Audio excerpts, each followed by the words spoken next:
Okay, so we have some parts that have arrived for the plane. I'm doing this with a bit one-handed.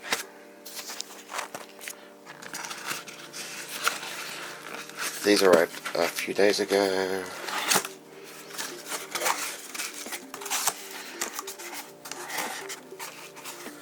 That's why it's undone.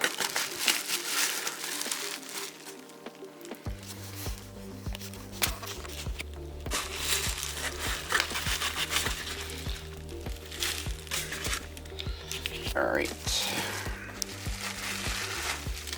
so this is a replacement for the oil temperature gauge. Mine doesn't work quite right. It goes to the top of the yellow band. Oops, don't want to break the box. But doesn't go into the green. I've seen other people complain about this on the Musketeer. Some of the other beaches. I found this on eBay. It is new old stock, so it is an original part that has never actually been installed. So in theory, it should be perfect. It's the right model number, matches the form factor of the other gauges, of what the gauge should look like. The markings are correct. This fits in the cluster, that's why it has this funny little lip. The gauges interlock in the cluster. I was looking at, you see them for Salvage, just taken off other planes for almost $200.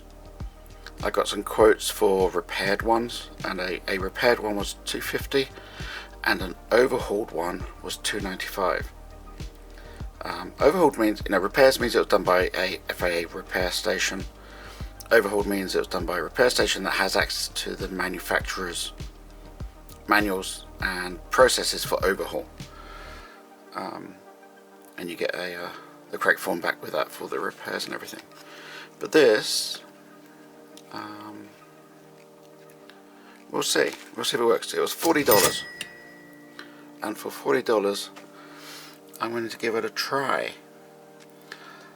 So what I'll probably do is get my A&P to unhook the current one, just unscrew the connectors on the back for the feed from the temperature probe. Plug this one in, run the engine, see if it goes up properly. If it does, we'll swap them out. If it doesn't, then I'll go to one of these slightly more expensive options, and we'll go from there. But hopefully $40 solves the problem. Okay, that's number one.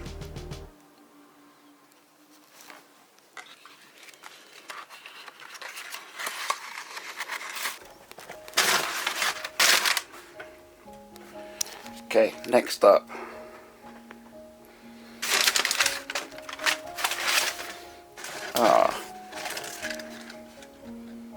plenums. These are for the air system, the cabin air. You get it goes that way up. So fresh air, the air comes in from the outside air vents and the heat ducting from the engine compartment. Then these two go to the vents in the front and the vents in the back, and then there's a drain valve for any moisture that gets in. It can drain down to some drain ports in the floor. I have two of these.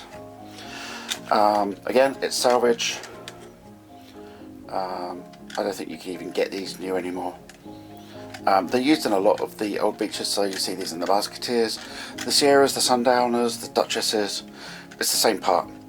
There are lots of them available in Salvage. Most of the ones I've seen are like 190, 195 is what you generally see. There's a few different forms of them. Some of them look like this.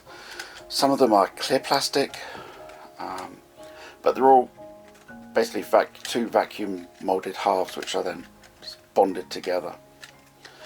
I got these. I've got two of them. I managed to get one for each side. The other one's in there. There it is, down in there.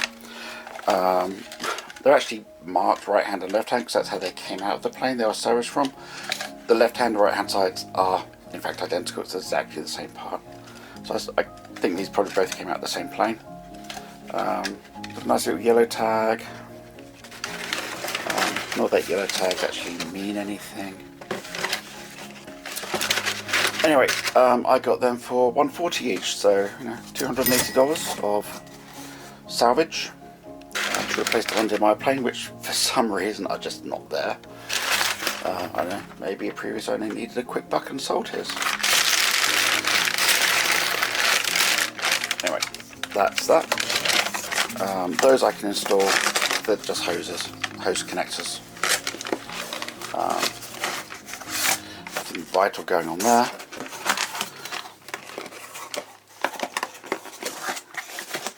Alright, and last, this arrived today. It's a big box. I did it, but I haven't gone into it yet. So this is the latest purchase, ordered this end of last week. Arrived today, second day air, courtesy of UPS. But this is a replacement radio. I'll check there's not anything else in there. Because my radio is it's KX170B, that's what I have in there at the moment. It's my main navcom. You might have seen on another video posted, the dials don't work properly on the nav side. It spins but not a lot happens, or it's one of the gearing inside is broken. They have plastic gearings and they are known to break on occasion. And on the com side, there's nothing. It's just, the com side is just dead. So did a replacement. This is a Mac 1700 navcom. It's actually the same innards.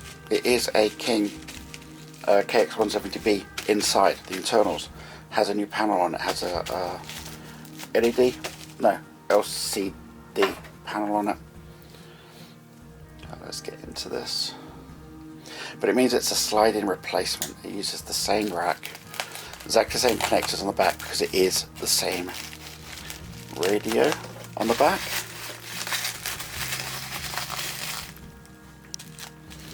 So let's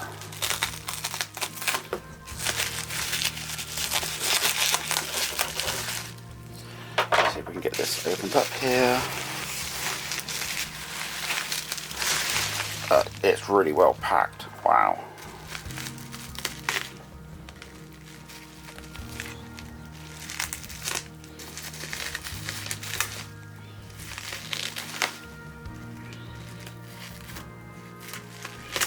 Here we go.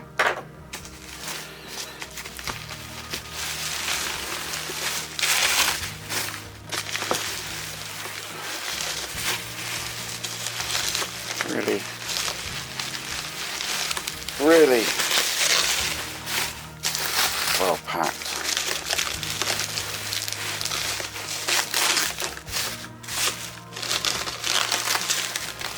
In a anti-static bag.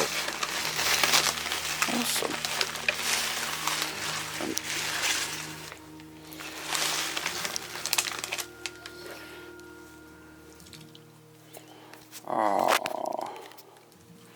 Let's see how we do here.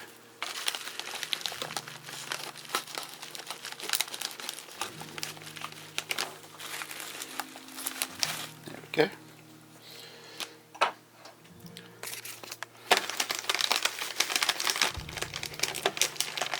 Oh good lord, how much tape do they need?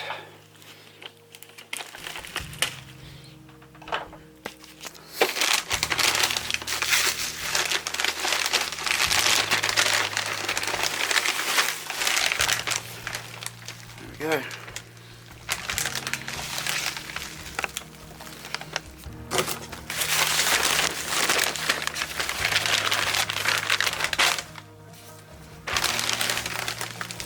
There's the front panel.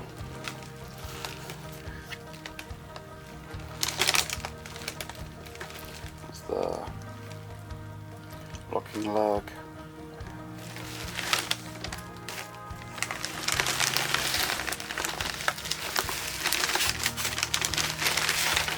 You can see on the back it is a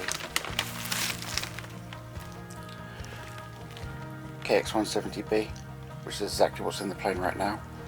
So same rack, just unhook the old one, slide it out, slide it back in. Should be a quick job. No avionics wiring required, so that's something I can do, which is good. So yeah, this was $1,800 for a replacement part, for a repaired salvaged part. I'll check in there, make sure the form should be in there somewhere. There are paperwork for that. Has a 1-year warranty on it anyway, so even if there's a problem, I can get that sent back and fixed. So yeah, that's what $2,200 worth of aviation parts looks like on the second-hand salvage market. But it does mean I'll have a working radio again with the nav. Should be good. We'll see what it looks like when I get it in there.